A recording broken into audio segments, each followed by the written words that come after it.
नमस्कार मित्रांनो, आज आपण कोरियन भाषेत आपल्या दैनंदिन दिनचर्येबद्दल कसे बोलायचे ते शिकणार आहोत. सकाळी उठल्यावर कोरियनमध्ये इल्लोना म्हणतात. मी सकाळी 6 वाजता टॅस्कास इल्लोना. आता आपण दात घासणे कसे म्हणायचे ते शिकूया. ते म्हणजे यांगची हांदा. न्याहारीनंतर मी डॅश डॅश यांगची हांदा.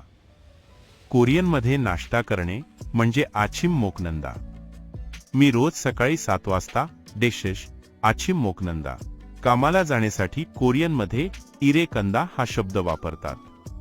मी 8 वाजता डॅस इरे कंदा आणि दिवसाचा शेवट झोपणे म्हणजे चमनीदा. मी रात्री 11 वाजता डॅस इरे चमनीदा. तर मित्रांनो, आज आपण कोरियन भाषेत आपल्या दैनंदिन दिनचर्येबद्दल बोलण्यासाठी काही नवीन शब्द शिकलो. पुढील भागात आपण आणखी काही मनोरंजक शब्द शिकू.